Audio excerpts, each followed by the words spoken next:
अस्सलाम वालेकुम जी बेटा। सेकंड ईयर, क्या हाल है आपके? तैयारी शारी चल रही है कि नहीं? बेटा आपका जो रिवीजन टेस्ट का सेशन चल रहा था उसमें आज हम T4 डिस्कस करेंगे जो कि RT 1209 है। आइए बेटा, इसके ऊपर ये आपका चैप्टर 8 और 10 को कवर कर रहा था। दोनों बड़े इंपॉर्टेंट चैप्टर हैं, आपको पता है इसके बारे में। सबसे पहला MCQs देखें जनाब। The presence of a double bond in a compound is a sign of, इंतहाई आसान आप बता सकते हैं कि जब डबल बॉन्ड हो इसका मतलब है वो क्या होता है, अनसैचुरेशन। तो आप ऑप्शन इसमें बी ले लेंगे। Hydrogenolysis of an alkyl halide takes place in the presence of, ये प्रेशर नहीं है, प्रेजेंस ऑफ कैटलिस्ट। इसमें प्लेडियम और कार्बन यूज़ होता है, ऑप्शन आप सी ले लेंगे बेटा। उसके बाद थर्ड है synthetic rubber is made by polymerization of chloroprene, याद किया हुआ आपने ये भी। द ईज ऑफ, इसमें डी ऑप्शन आ जाएगा थर्ड में।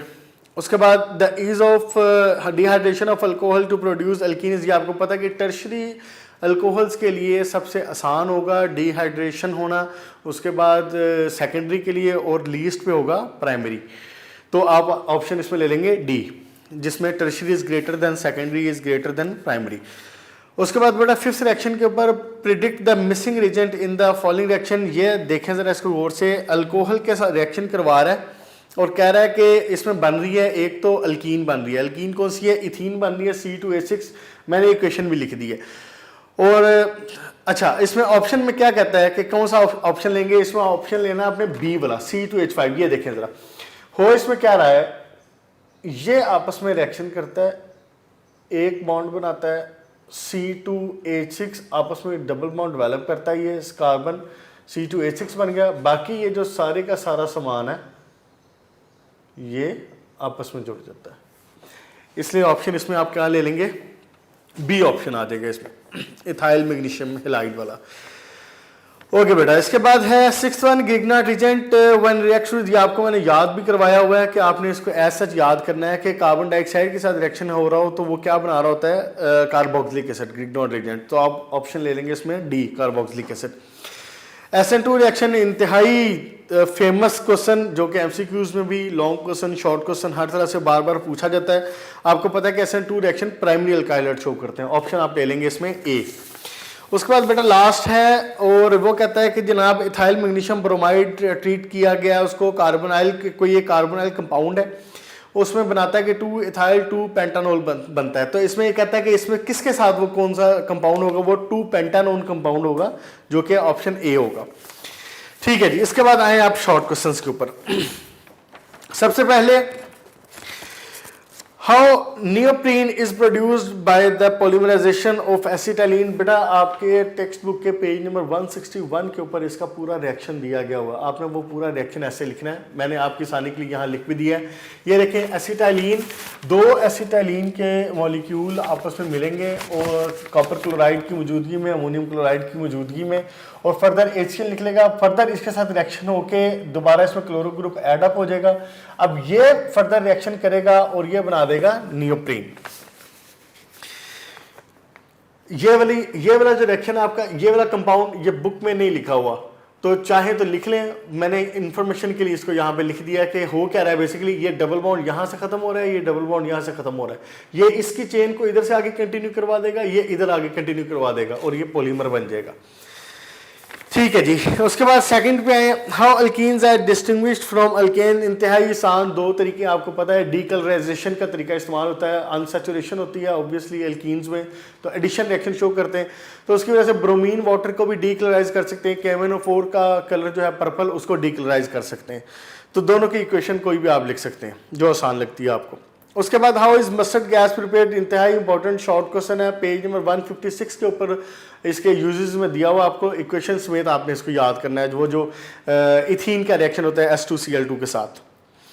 उसके बाद बेटा फोर्थ पे आ जाएं, what is meant by D carboxylation of carboxylic acid. इंतहाई आसान सीधी सी बात है, नाम से जाहिर है डी कार्बोक्सिलेशन, यानी कि कार्बोक्सिलिक एसिड में से कार्बोक्सिलिक एसिड का जो ग्रुप है वो खत्म कर देना, और जब वो खत्म होगा तो पीछे बनेगा क्या, अल्केन्स बन जाएंगी।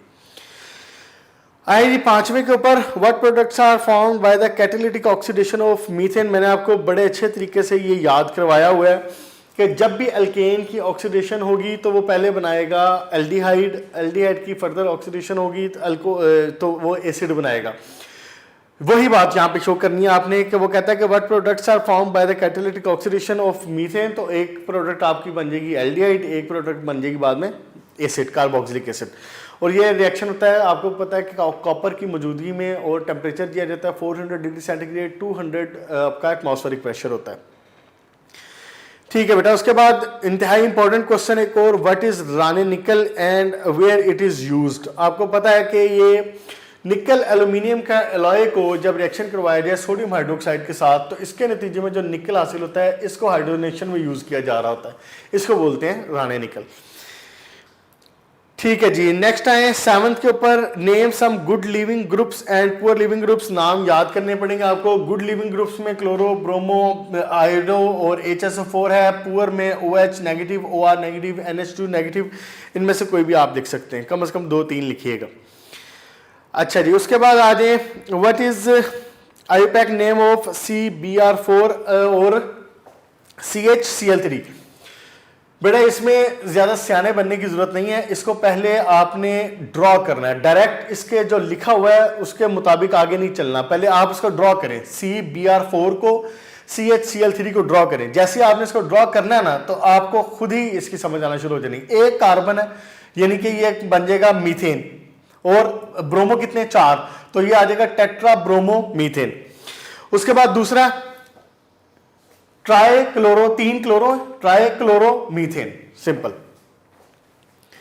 ठीक है जी, आगे देखें, how will you convert ethyl chloride to ethene. इसके लिए बड़ा फेमस रिएक्शन है, और मैंने आपको कन्वर्जन्स के लिए याद करने का इसको अलग से कहा हुआ है कि आपने जब भी डबल बॉन्ड डेवलप करवाना हो, आप उसका जो अल्काइल हाइड है उसका रिएक्शन करवा दें पोटाशियम इसके साथ, हाइड्रोक्साइड के साथ, अल्कोहलिक KOH के साथ, अल्कोहलिक KOH के साथ रिएक्शन करवा दें। उसके नतीजे में आपको डबल बॉन्ड डेवलप हो जाएगा, और ये सिंपल सा रिएक्शन जिसमें इथीन मिल जाएगी आपको। उसके बाद how tetra ethyl lead is prepared, आपके पेज नंबर 204 पे बुक के ऊपर ये लिखा हुआ रिएक्शन। इथाइल क्लोराइड का रिएक्शन होता है सोडियम लेड एलॉय के साथ, वो रिएक्शन आप इक्वेशन के साथ लिख देंगे।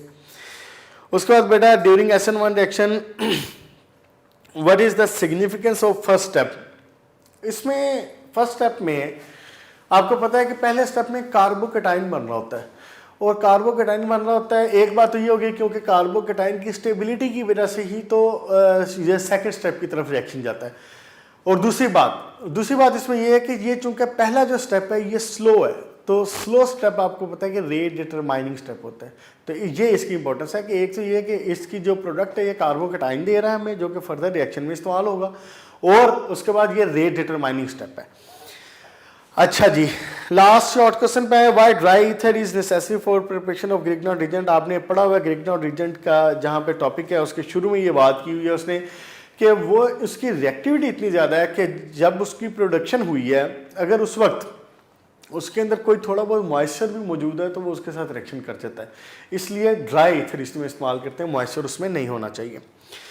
ठीक है बच्चों, शॉर्ट क्वेश्चन यहाँ पे हुए कंप्लीट। आप आ जाएं इसके ऊपर अपने लॉन्ग क्वेश्चंस के ऊपर। क्वेश्चन नंबर 3 पहला आपका है explain mechanism of SN2 reaction. आपको पता है कि इंतहाई इंपॉर्टेंट, इंतहाई फेमस क्वेश्चन आपके 10th चैप्टर का SN1 reaction, SN2 reaction, E1 E2 इनका आपस में कंपैरिजन, ये हर तरह से बोर्ड में इंपॉर्टेंट है। कुछ पेजेस का ये चैप्टर है, करीब 10 से 12 पेजेस का ये चैप्टर है बमुश्किल, तो इसको मुकम्मल करें, इंतहाई इंपॉर्टेंट। तो अब दूसरी बात ये कि अब इसने पूछा हुआ आपको मैकेनिज्म ऑफ SN2 रिएक्शन, तो कंप्लीटली आप SN2 रिएक्शन को पॉइंट्स के साथ, मैकेनिज्म के साथ इसको कंप्लीट एक्सप्लेन करेंगे। ठीक हो गया बच्चों। उसके बाद बी में कह रहा है कि 2 रिएक्शन उसने पूछे हैं, पॉलीमराइजेशन ऑफ इथाइन और ओजोनोलाइसिस। तो ये सिंपल सी इक्वेशंस है दोनों, एक उसने पेज 160 पे दी हुई है आपके बुक के, और एक पेज ओजोनोलाइसिस जो है वो पेज 155 के ऊपर दी हुई है, पूरा रिएक्शन इसका दिया हुआ ओजोनोलाइसिस का। ठीक है बेटा, यहाँ पे आपका T4 की डिस्कशन हुई कंप्लीट। अच्छे से तैयारी करें, इंशाल्लाह जब नेक्स्ट पेपर अपलोड किया जाएगा तो फिर उसकी दोबारा डिस्कशन आके कर दी जाएगी। थैंक यू बेटा, गुड लक।